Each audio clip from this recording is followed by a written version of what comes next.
what I learned from my former chief meteorologist, Frank Billingsley. He would always say, you only know what you know. If you're able to tell people what you think, here's the data, here's what I think, and you present that in an honest way, there's a trust that goes along with that, because when you are wrong and they're wrong, there's a reason we update the forecast, because there are changes. And so as there are changes, as long as you're being honest and saying, here's what's changed since yesterday, here's what's new since yesterday, here's why when I said this, it's not happening, here's why it's not happening. If you're able to be honest, that's where you build trust.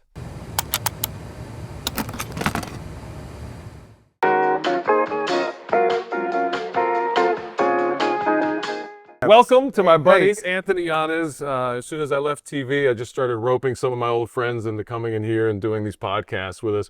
What we were trying to do is figure out, how does some of what we did for many years on television translate maybe to you guys, and back to Holly's original point, sometimes bringing bad news to people, bad news under very emotional conditions, oftentimes the biggest purchase that they'll ever make. So that was kind of the idea of having Yanez in and some of my other TV friends along the way, was to just see if through that conversation, maybe some of that would translate for you guys and give you some help. And then it'll give you a chance to, of course, ask questions at the end. Sound good? Sounds good. My man. So listen, first off, what you guys might not know about Yanez is he was not always a weather guy. Right. He got started in sports years ago. And what's happened in television in the last 20 years or so is a lot of us have had to reinvent ourselves. So as the internet came to fruition and social media, the big sports teams, they didn't need so many reporters in there. They wanted to control their own narrative and get the story out. So a lot of us found ourselves having to reinvent ourselves. And you were one of those guys. Is that fair to say? Yeah, I actually have a journalism degree, so I do not have a meteorology degree. I graduated from the University of Mexico with a mass communication and journalism degree, and the only job I could get out of college was a sports job. And my mentor, the person I interned with in Albuquerque, New Mexico, went to the University of New Mexico, said, if you can edit and shoot, do photography, you can get any job in the country. And he was right. Right out of college, I got a photography editor sports job in my hometown of Albuquerque, New Mexico. And from there, because I had a journalism degree, I worked toward getting in the newsroom. So I anchored like Owen did for so many years, not as well. And then I reported. And one day my boss came up to me and said, I think you have a better personality for weather, so I'm going to move you to the weather department. And I didn't know a thing about weather. In Albuquerque, it's a desert. So I remember, it wasn't like this. I remember the weather either being hot and dry, warm and dry, cool and dry, or cold and dry. So that's a desert. And so it was easy to start in that job. So I started working toward a meteorology certificate. Mississippi State at the time was the only college that offered an online program for a year and a half. And then I got the job to Houston and realized, oh, I can be wrong at this. I can make mistakes. And I just it's a trial by fire. I don't know if that relates to if you've gotten into real estate that way, to where you're making all these mistakes, but every time you make a mistake, you're never going to make that mistake again, and you learn.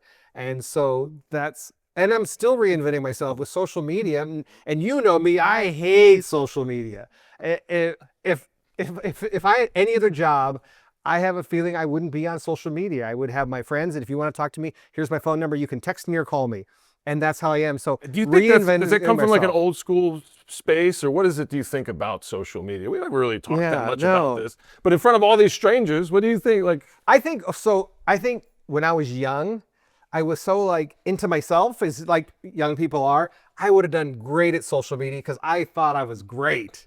And now that I've gotten older, I'm like, oh, I'm not so hot. So I don't want anyone to see my life. I just want to live and get through life that way. So that's why social media for me is uncomfortable, because I'm exposing myself that is not my personality at this stage of my life. That's a good point. And something I've mentioned before too, specifically with television, local television news, we spend so much of our time telling other people's stories that telling our own can be a challenge too. Do you relate to that at all? Oh yeah.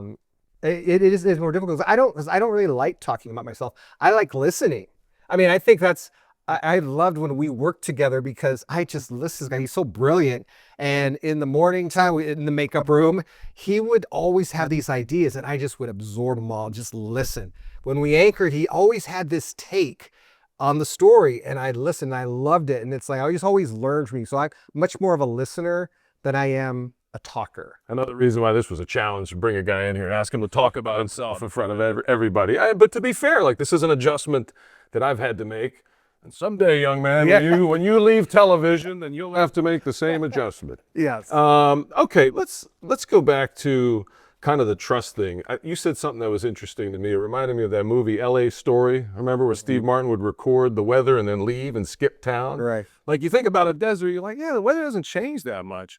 But man, when it does, those monsoon rains, the desert will turn in, those rivers, the arroyos as they're called, not bayous, arroyo, they will turn into rushing rivers in a heartbeat. And how do you go from that, like, yeah, it's all fun and games until it's not fun and games? And how do you balance that energy in your performance throughout a day or a week? I think for me, it's about the story. What is the story? And so if the story is the heat and the humidity, that's your story. If it's heat and humidity and something's going on in the Northeast, is the heat and humidity, and then this other part. So it's whatever the story is. There are times where the story, you have different kinds of weather here where you have kind of just regular days. We love kind of the winter time when it's cool, the humidity's low, it just feels great to be in the 70s outside. But there are times when the weather gets a little inconvenient or disruptive, where all that ride to work or that ride to a house or a showing, all of a sudden, instead of taking 20 minutes, now takes 45. So, and if it's because of the weather, that's inconvenient or disruptive. And there are times, and we've lived through this, where it becomes dangerous. And it becomes deadly. And so whatever the story is, you craft your message around that. And those are the hard days, but you just have to say, here's what I know, here's what the data is showing, here's what I think, and you present it. And so on certain days it's easy, other days it's a little more challenging, and other days it's much more serious, and you've got to be in the moment and you've got to make sure you're locked in, because this is a life-threatening situation. Do you feel more pressure when you have those days where you have to tell that danger story or that unsafe, hey, listen guys, be safe? And you feel like, maybe I have to lecture the people a little bit, right? Like, we've done, how many years do we do these negative stories, but we have to keep doing them annually? Don't leave your dog outside. Don't leave your kid in the car, right? So after a while, do you get desensitized at all, or do you still feel any pressure during those really tough moments? So here's what's strange about me. I feel more pressure on these days, because these days people check out. And so what happens is, at least for my job, people like management, for example, what can you give people that'll make them want to watch? What can you do that will get people interested in the story when sometimes there's not a story? I think that's more pressure, because then it's the creativity. Oh, and you might have a great idea, and it's like, you know what, I got it. And I have this idea, and you do it, and you're so proud of yourself, and then they don't care. But that's something else. But I'm proud of myself in those moments. But I find myself more pressure when the weather's regular and not life-threatening, not disruptive, not inconvenient. But I have to find a way to make this story interesting. Yeah. There's more pressure there. This story, I don't think there's any pressure, because you just move along with it. I mean, you're moving along with the storm. It's so important that you can't really stop and overthink it or get yourself into, right? Where you overthink. You overthink these days. I feel like there's some parallels there especially with the data points, right? Like he's literally telling a terrible story, but the way we pull the emotion out is by sticking with the data, sticking with the information. Maybe you guys, show of hands, do you find that true? Like, when you bring it, look, I got to bring you the numbers, bring you the data, and that's probably the thing. And then the creativity too, right? Because it's easy when we have a home, it's just listed. But what do we do in 6 months? The joke last episode was still listed, right? And what do we do in those moments where we don't have that obvious thing to talk about? Like, Bob Martin and I talk about this a lot. Like, where's the content on those other days? And it's the same thing that I think you experience too. How do you get through those? Let's talk a little bit about, like, the creativity and the creative process on those down days. Where do you look for to find inspiration or ideas? So I learned, being honest, I learned a lot from you on this because we, again, in the makeup room. I mean, I could have written a book titled "In the Makeup Room," because you said something, and then I'll get back on topic. But you said something years ago where you're like, "Where does creativity come from?" And you would have these ideas. It's like, where did this come from? It's like, I don't know. It's just I had this idea. And so, getting back to your question, it's experience at that point. It's like going back now. I've done the weather since like 1993, from a desert to a marine environment in Los Angeles. In Los Angeles, so many microclimates. There's so many things going on here to what we have here in Houston. And so you have all these years of experience. Was that 93, 03, 13, 23, more than 30 years of experience. So you have all of this stored up. So I don't know how long all of you have done your jobs, but with all of that experience, you find something, and you pull it out. And maybe the gap that needs to be bridged is we did it with cameras and video for so long, and for some of you it's just not intuitive at all, and maybe you hate it completely.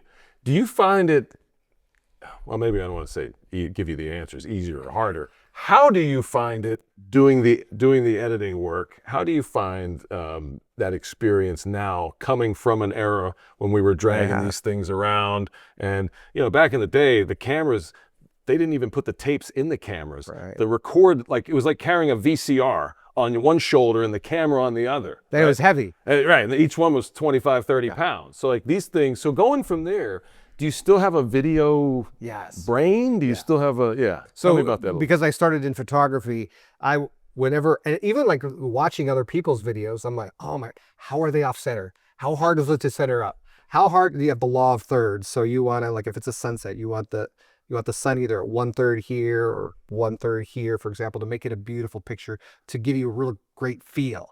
And so I'll know that, and so I'm like, this is how I set up the videos or whatever I edit. But it also drives me nuts when I watch someone. I'm like, this is a gorgeous shot. How did you not know to include this part of the photo? Right. So you yes, still that think like a experience. video Yes, person. I always go back to that. How many of you guys think like a video person? 0 hands. How many of you guys know what the law of thirds is? Okay, couple yeah. photographers, for sure. Interesting. We did mention that this was a good week. This was a good hurricane to have on a week like this because it didn't pull you away. Can you tell us real quick about this Bertha thing, what happened to it, and it's not coming here and whatever? By the way, this probably won't make the podcast because it'll be dated, but just for all of you, a quick personal forecast. So it is coming here, and it actually is, this is one of the stranger systems you'll ever see, that it is a 60-mile-per-hour tropical storm. It's heading toward us, and our impacts will have storms tonight. We'll probably have maybe 35 to 40-mile-per-hour winds from Galveston off to the Texas-Louisiana state line along the coast. And we'll have a little bit of rain south of I-10 tomorrow, and then that's it. For a tropical storm to move through here, that is a weird storm. It's strange, but it's bringing in dry air. It has a lot of wind shear around it, so it's having a difficult time forming. And so the reason why I was mentioning, if this was a regular tropical storm, I'd be and when I say regular, I mean like impacts. When we think of a storm that comes in, typically with a tropical storm, we're talking about heavy rain here. We all know we don't do well with heavy rain here, with flooding. And so I would have hated to do this, but I said, oh, you're not going to believe this, but I have to be in at work at noon today because of this. And with this tropical storm, I'm like, oh, there's no problem because the impacts are there, but they're minimal. We got pretty lucky in that sense for us, for the podcast. Right. Yeah. And the city. Right. Yeah. And the city. And even you think of New Orleans too. I mean, there's 20 inches of rain falling with this system, but it's falling over the Gulf.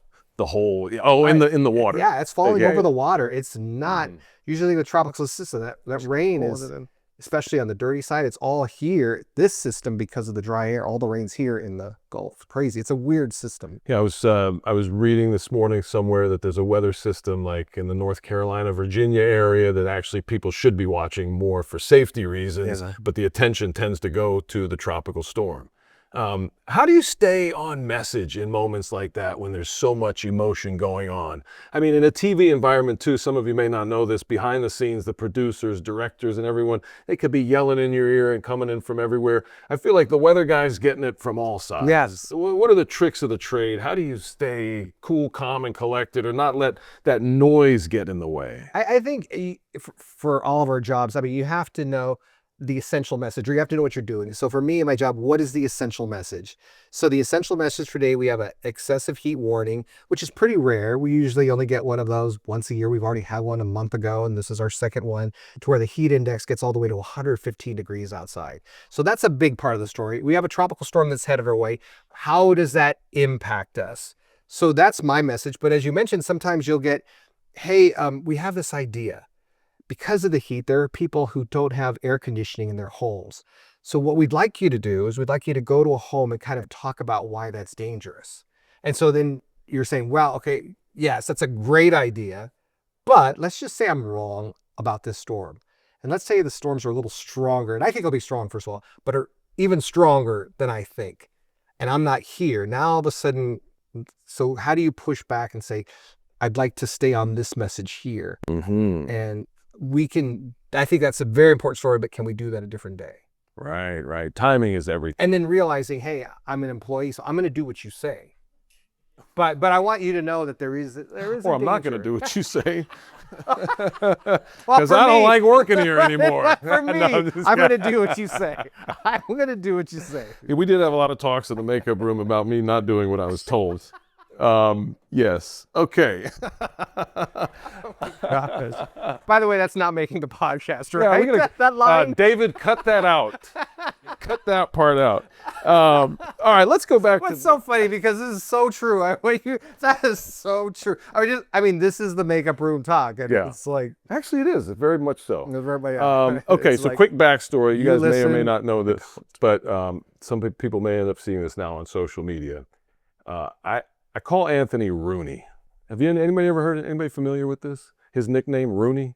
They would have had to have watched the morning show. Okay. Yeah. So this is maybe not as much for you guys, but we're going to keep this one for the podcast audience because it's important.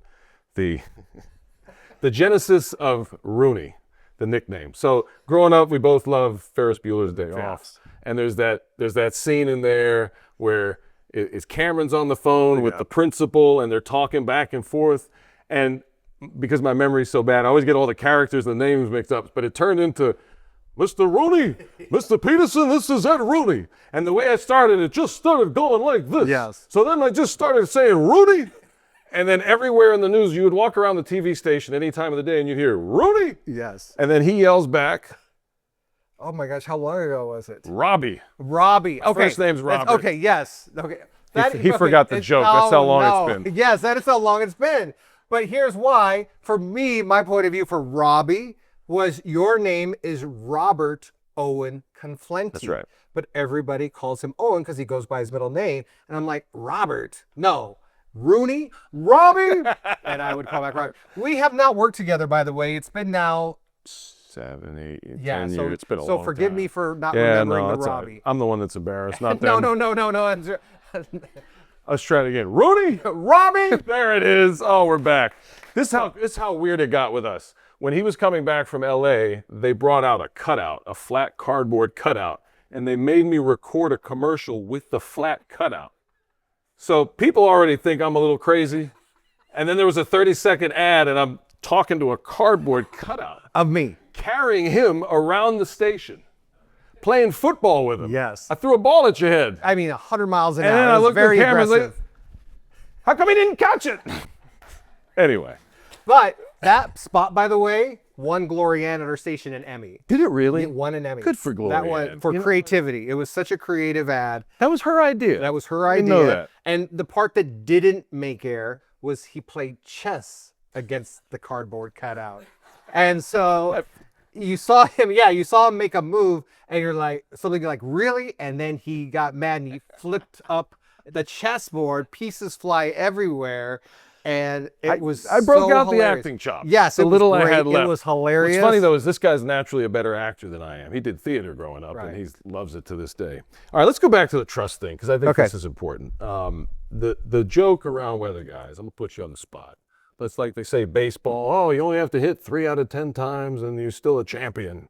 What's that like for weather? I mean, we used to joke around the 2-degree guarantee.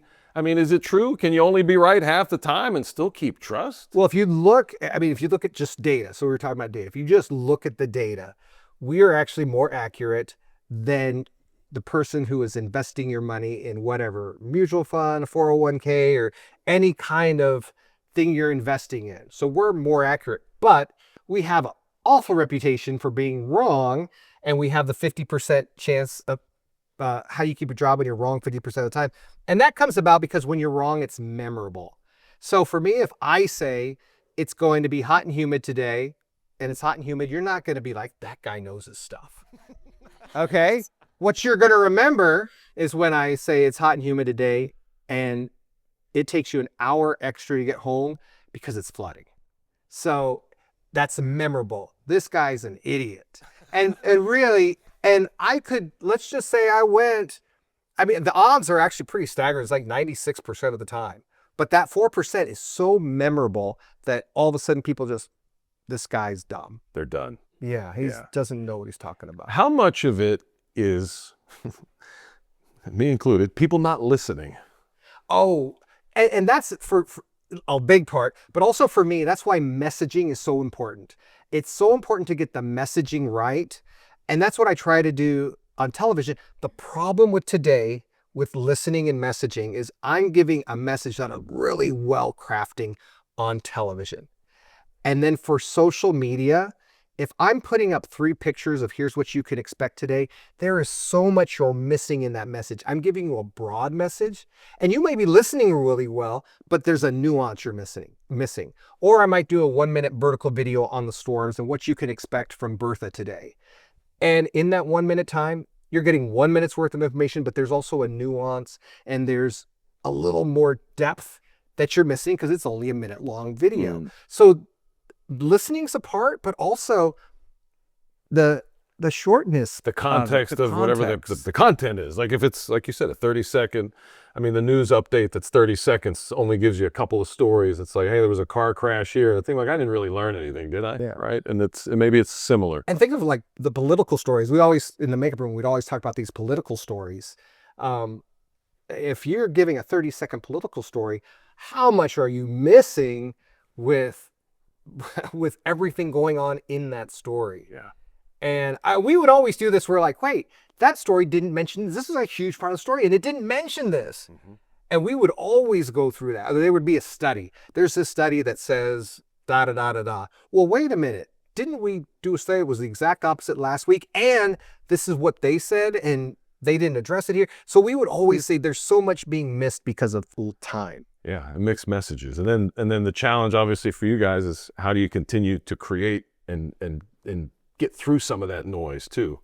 What do you do about these weather apps? They're everywhere. I mean, there's got to be a person behind it somewhere. They're all computers and they're all competing with each other. Give us some perspective on that. Well, it depends. They're all really different. So if you're using the Apple app on your phone, that is an awful app because no person's touching that. So that is straight up model computer data. And so people will point out, and I think Bertha's a good example. My app shows that there's no storms with this. And I'm like, well, I'm just telling you what I think. I think we're going to have storms tonight. Now, I'm not saying anything more than that, like flooding or anything like that. I'm just saying I think we're going to have rain tonight. But the Apple app's only looking at data. And what the Apple app will do is like 3 hours out, it'll put rain in the forecast. Now, for television apps, so I'm kind of speaking for all of the TV stations, just since we're in Houston, they're all different in that some apps let the meteorologist or let the team put in all the data as far as like temperatures and rain and messaging. And then there are other apps here that's almost all computer model driven. And then there's a little touch here and there from the station. So it just And how would people know that? There's no way to actually know unless they ask, I guess. Right. And you really, honestly, you just have to pay attention. If your app's wrong all the time or it's late, then don't use it. I mean, there are good apps out there. There are really good apps that'll show you, hey, a storm is 30 minutes away, and it's right. There are really good But apps that have but them. also we're missing some of the nuance. Back to kind of like the content. It's a similar idea. If the local person isn't really touching it, then it's missing something. Yeah. I think that might be true, right, for some of the national articles that are published about Houston real estate, for example, or even Texas real estate. I'm sure you guys take issue with some of the, right? Every now and then you'll go, wait a minute, this is, we're missing something here. Let's see. Do we want to take some questions because we're after 12:30, or do you want me to? Anybody got any? First of all, Bob, you want to jump in? Why don't you come to the, I do why don't have you a come to question. the edge of the counter, Bob? Because Anthony, I think you said something that is absolutely brilliant, and I want to make sure, because I think a couple people might have lost this. And I know Jocelyn and I know Allison deal with this. And it's three things. So number one, my guess is if you're going to say it's going to be 72 and a cool day on Thursday, it's easy for you, right? You know how to go out and you know how to tell a good story. For realtors, right, if a listing offer comes in on your listing, you're going to be like, oh yeah, I got that. I know how to present a good offer. Full price, over ask. Great, I've got that. Number two, I don't think this is actually the problem. My gosh, there's a hurricane coming, you're going to have to board up, right? Hey, how do I deliver really bad news? Like, oh my gosh, somebody's giving us bad feedback. Somebody says we have a smell in the house. What I think, Anthony, you hit on is number three, which I think is the real problem that most agents are facing. And it is, what do I do when I don't have a news story? So, right, for you, it's like, well, it's another 95 and sunny day. Well, it's another 95 and sunny day. For Jocelyn, it's like, well, we've had no showings this week and we've kind of told you it's overpriced. Well, we've done some social media. Well, we've done some social media. How do you, because you said it's about the story, and you also highlighted, you're like, oh my gosh, I see things coming, right? I see the storm cell coming. How do you have a repertoire of stories that you can go to be able to tell news when there really is no news? I honestly, I think it's experience. It's anticipation is really what it is. Knowing that when you're creating your forecast and you're looking at day 3, 4, 5, and you're like, I need something creative here because we're stuck. Now, fortunately here in Houston, honestly, our weather changes so much. I rarely lack for a good story, but there are times when it happens, but that's where you really have to rely on your experience to know, okay, here's what these days are. Here are some good catchy things that people will find interesting about these days. And that's experience, honestly. The 30 years of experience know what to look at and to present. Can you give some examples? Here's a good one. Okay, here's a good one. This is what I liked. Heat and humidity. It is always hot and humid here. And every time we get to the summertime, and I say it's hot and humid, the high is going to be 92, but it's going to feel like, or the heat index is going to get to 105 degrees. I always get emails from people saying, you're hyping this. Just give the temperature. Why are you making something out of nothing? So I created a video on here's the history of the heat index. Here's how it came about. It came about in 1979 by a guy named Robert Stedman, who noticed that in the desert, when it's 92 degrees and there's outdoor workers, they're fine. But notice that in tropical climates like we have, in humid climates, that it's 92 degrees and these outdoor workers are getting heat illness. They're getting heat exhaustion, and some of them are getting heat stroke and dying. So he created this feels like number, the heat index. And so I just made a story about it. And those people will always say, you're always still hyping and you're on, but at least I'm giving the science of here's why we have this. Here's why you hear us say it's 92 today and a heat index of 115. Because the dew point is so high that your body's having a harder time cooling itself. That it feels hotter because of the humidity. That the humidity actually prevents your body from sweating efficiently because perspiration is a cooling process. Evaporation is a cooling process. So presenting that in like a little short 1-minute video to give the history of it gives a perspective. And I got a lot of good comments of, I didn't know that's how that came about. And that's how so many of those explainers that you do, there's a certain element of teaching that you can do as an expert, and each one of you is an expert in your field. So unless your client's on the phone with you and somebody else, and at the same time, you are their expert. And if, to his point and the idea, it's like, well, let's lean on that experience. What are the things that I do explain to clients over and over again? Well, there's a piece of content that can be tucked away. And guess what? You can bring that out every couple months. You don't have to, oh, I played it last week, it's gone forever. No, not at all. If it's good and it's helpful and it's on brand, you can bring those things back. They are, in that sense, evergreen. The heat index history never changes. It is what it is. And you guys have those too, I'm sure. I just had a quick question. Yep. You mentioned how messaging was so important. I think that probably resonated with all of us because we feel the same way when we're talking with clients. And then you had mentioned before too how, you may not always be right in what the forecast is or what you're delivering message. So how are you continuing to keep trust with your audience? Like you said, like some of them might message in like, oh, you're hyping this, or how do you continue to keep the trust that you've built with your audience? Owen and I would always talk about what I learned from my former chief meteorologist, Frank Billingsley. He would always say, you only know what you know. And so you only know what you know. And if you're able to tell people what you think, here's the data, here's what I think, and you present that in an honest way, there's a trust that goes along with that, because when you are wrong and they're wrong, there's a reason we update the forecast, because there are changes. And so as there are changes, as long as you're being honest and saying, here's what's changed since yesterday, here's what's new since yesterday, here's why when I said this, it's not happening, here's why it's not happening. If you're able to be honest, that's where you build trust. And you That's have to the honesty. Sorry to interrupt. You have to continue building trust though on a daily basis, because to his earlier point, the weather's not always significant in Houston. So there are a lot of times when you do tune out. So someone maybe wasn't watching the previous 3 days. Right. Oh, the storms. I heard about a storm. I saw a picture on the internet, but I didn't really connect the dots. And now I'm going to just show up. It's like that movie, that line from The Big Lebowski. You're like a child who shows up in the middle of the movie and wants to know what's going on. It's like, where you been the whole time? This guy has to go in and now earn trust from this place of like, I'm going to say ignorance in a negative way, but like literally they have no idea what's going on. Like, I don't know what this storm is. I saw something. I'm probably wrong. And now I got to bring them in and tell them the truth. And they may have missed an important key point from yesterday. So it's like, here he goes again, this weather guy. And I don't know if this happens with you for lumping all you in together, but last week we were dealing with street flooding, and of course you had flooding in the hill country. So all of my attention last week was on that. There was this area of low pressure over Florida. I knew it was there. It wasn't going to impact us last week. So I didn't really pay much attention to it, or you didn't talk about it on the air. Maybe that. I knew it was there.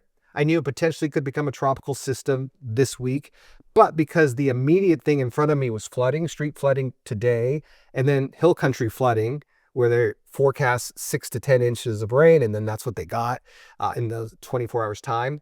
I didn't really talk about that, but other people were talking about it not in market, and they were talking about it going up the East Coast.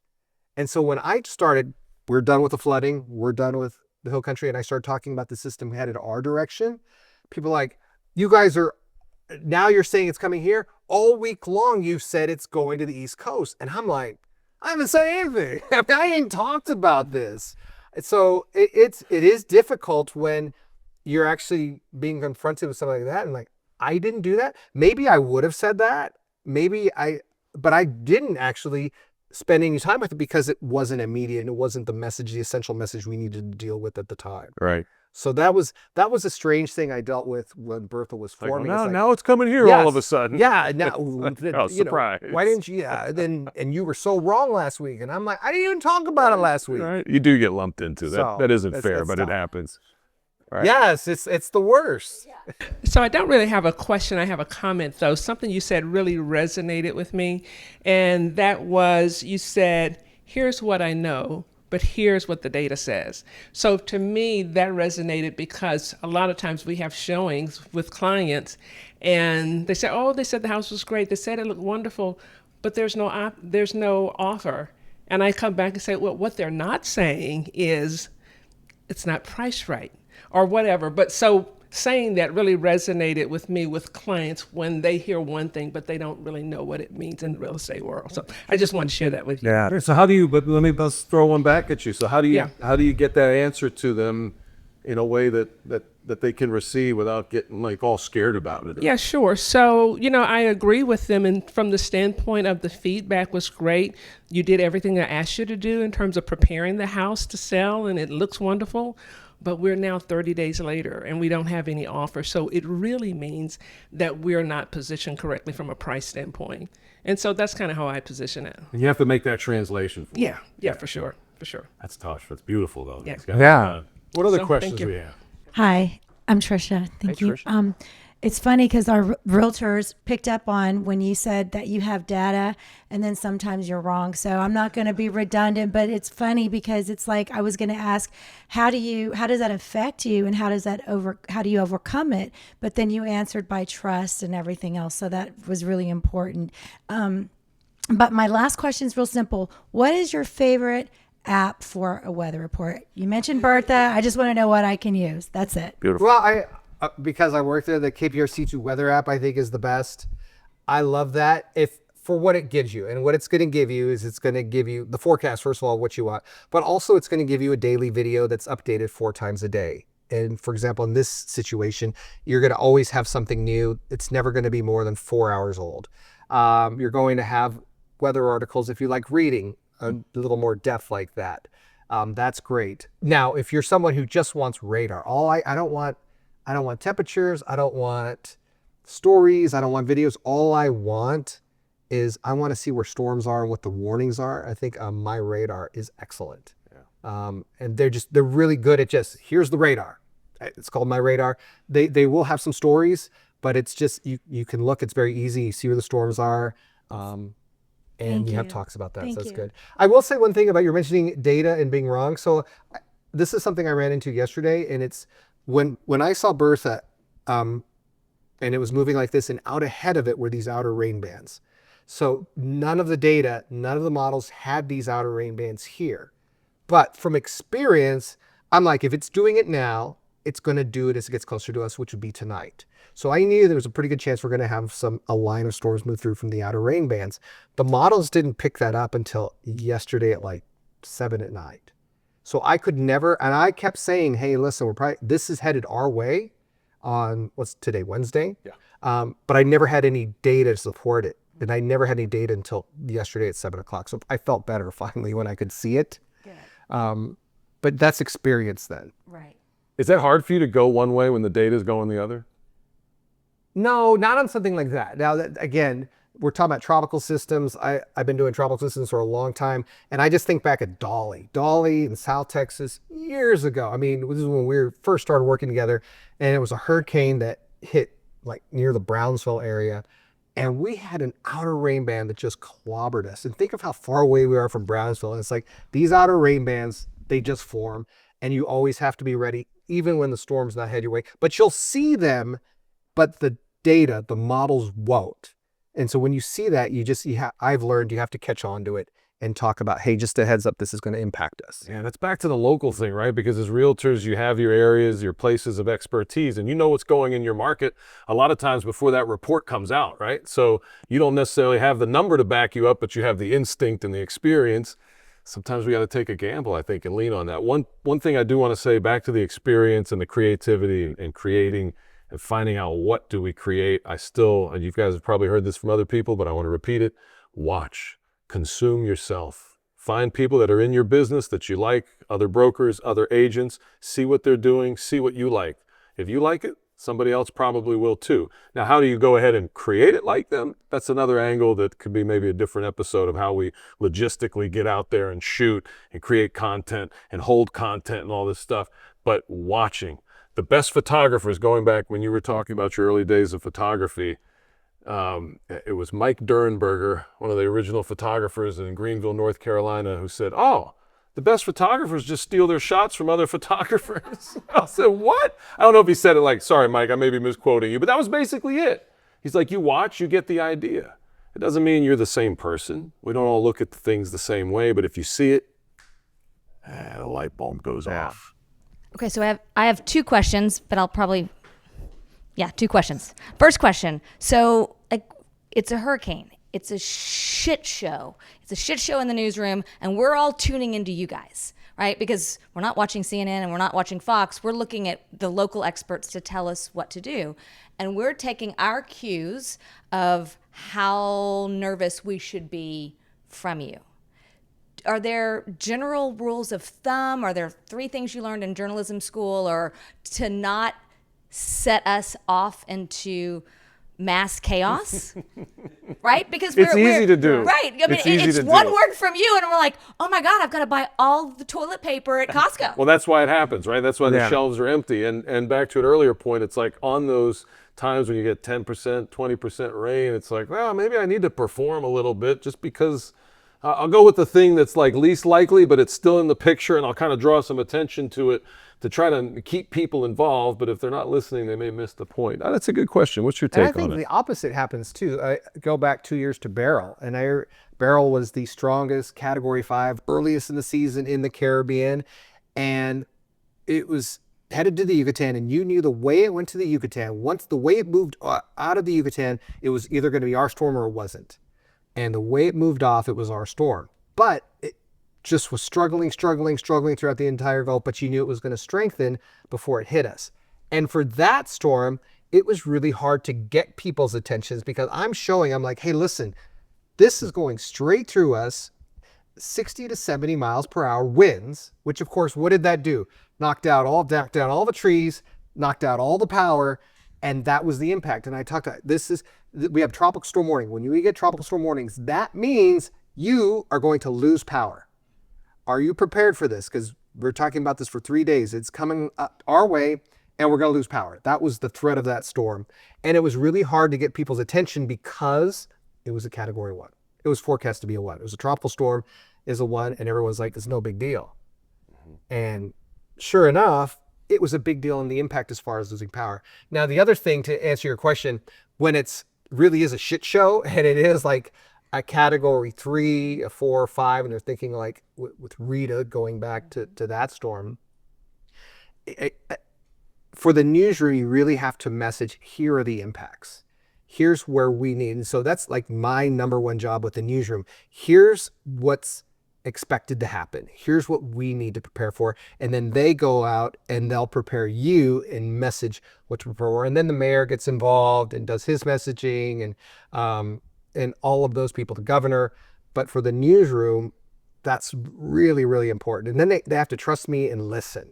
That's another part. And Arthur, we just had Arthur, was that a month ago or so? And that was a storm I had to reel them in on because they're like, tropical storm headed our way. They're like, hey, everybody get ready. We're going to have 12-hour shifts. You're going to be on 12 hours. You're going to be off 12 hours. And I had to put the brakes on for them and say, hey, listen, this is a 6-hour storm. It's going to hit us. It's going to be isolated impacts to the coast where they're going to get 40 to 60 mile per hour winds, which is what they got. And there's spots along the coast that'll get 8 to 10 inches, and Brazoria County, that area got 9 inches. I said, but it's in and it's out, and there's no impacts for Houston. So I really had to say, hey, listen, I know we're preparing for this, but you're panicking the newsroom, and we don't need to. And then they did listen. They ended up listening, but they started by saying, we're going full out, and then the messaging is going to be one of, and you don't want that. And honestly, When it's not.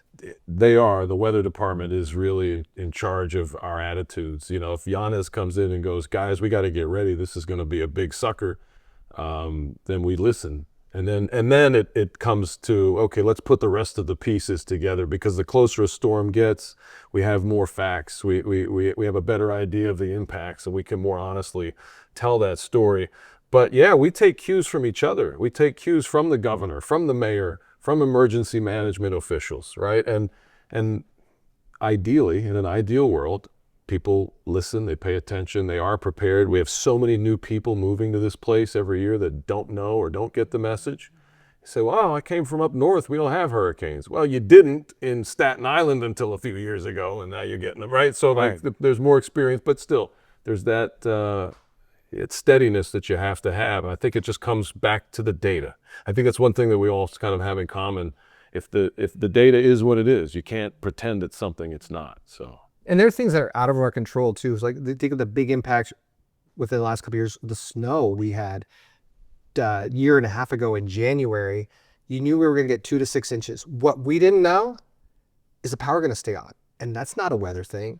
That's not a news thing. That's a center point thing. Right. And they're assuring That's us. an infrastructure problem. Yeah, they're assuring us power's going to stay on. And nobody trusted them. Nobody. Now, the power Can you blame them? Yeah, the power did stay on. But that was something, I got that question more than any other question. And I'm like, I don't know. They say yes, but I don't know. And it's not a weather question. And so how do you message that? And that's only because of the PTSD from the prior couple of Right. years when we were all without power for so long, and people died. I mean, it was not good. So when you have an experience like that, you have every right to not trust in the future. And maybe you come across that with homeowners, right? Someone who had a bad experience at one point, or maybe you're picking up a listing that's not moving, and now you're going to be the person that has to say, sorry, what did Felita say? I'm trying to translate this price. I'm going to be the fifth person to tell you it's not priced right, but you want it, and I'm going to, Anyway, does that sort of answer? Yeah, half it does. answer So, that? and so my last question is, you're relatively new as our chief meteorologist, and we count on you. What did you learn from your predecessor? Are there lessons? And the reason I'm asking the question is that everybody in this room, they're their own person. They're their own marketing identity. Everybody's 1099, right? We wake up every day unemployed, as we like to say. And so what did you learn from your predecessor, just like we all have learned from people who've come before us, that you found to be helpful as you are establishing your identity in this role? Oh, I mean, I was so fortunate to work with Frank Billingsley. And so we always would quote him because he had these great quotes. You only know what you know. And he It only takes one. It only takes one. He he had so many of them all the time. And what I learned most from him was really the messaging of how to create a forecast that tells an impactful story. And that's more than anything else. I would watch him, and here comes this storm. How is he explaining that? Here's where it is. Here's where it's going. Here's how it's going to affect you. And it's just so simple. But watch people, and you'll see that they'll miss that. You'll see that they'll be, hey, we got these storms, and they're coming in, and then, by the way, tomorrow it's 84 degrees, and we're done with the rain. And you're like, wait a second, you missed a whole stop there. I see lightning on the radar. I see heavy rain, and you glossed over it, and you right away got to, hey, it's cooler tomorrow. and so I learned a lot from him in that. And then also, I've had a lot of mentors. I would call Owen a mentor just because of how smart he is. And even though he's in news, I would learn a lot of messaging from him with news stories, and how he presented things, how he make things conversational so everyone could understand it. Because we did always discuss those. Yeah. There's a lot of national weather stories that people are just interested in. You don't get any perspective on that. It's a lot of collaboration going on. And Fritz Coleman, who I doubt anybody knows from LA Johnny Fritz. From Johnny Carson days. He was the weather guy in LA when I worked there, worked evenings, was not a meteorologist, but he was a stand-up comic. And so he would give these public talks. He would give these talks to the newsroom, or at we have these MC events. Yeah, right. The galas and the things. The galas or a The big 5K chat area. walk. And the way he could command an audience, I would be in awe, and I would be like, how do I learn what he's doing, and how can I do that? Because it wasn't TV, it was like real life groups, public speaking. I was in awe of that. So I always, for the mentor, what you learn is like, how did he do that? And again, he had years and years. I mentioned Johnny Carson. He was doing this with Johnny Carson. How do I learn that? So I'm always learning, but Frank was messaging for the way he did things was just excellent. You bring up a good point too. It's that gap. You being on TV for so long, I got this. I got the camera part. Now I got to go get in front of a group. That was mine. My wife will tell you, I get nervous every gala we go to. I say, honey, thank God you're here and on my arm. I couldn't do this without you. I need that strength. But on TV, no problem. I think for a lot of you guys, you're going, oh, I hate that camera. Like, oh, not a microphone, not a light. What is that thing? What is that moon sticking out there, right? So there is some of that adjusting. How did you get through that? Any tips to just getting over it or getting through it? Because you're really good on stage. Well, now, he and I have co-MC things. He's great on stage. So that was the experience. I mean, in middle school, I was in speech. I was in debate. So that was just kind of a drama, as you mentioned, in high school. So that was just that's experience. So I always enjoyed being in front of people more than being in front of a camera. Yeah. But you had to learn. Yeah. You forced yourself. And that I was really bad at this when I first started. It's hard to be yourself in front of a camera. For me, I was awful at it. When I started, I'm like, I'm surprised I have this job today of how bad I was at the beginning. Because I would sweat. I was that stereotypical. Hey, I have my you're- moments too, You're man. sweating, Yeah. you're stumbling, you're not making sense, you're jumbling your words. And that was me for probably my first year and a half in the business. And I'm surprised they didn't. And the only reason they didn't fire me is because they were paying me so little. So But they bought you just enough time I give you to enough come through time the other side. to So that's the figure it point. out. You do enough reps, you'll do it. I will say that. If you're uncomfortable on camera, if you're not sure what to do, the trick I used to do when I was a kid and I was coming up through, I would just grab anything and read it.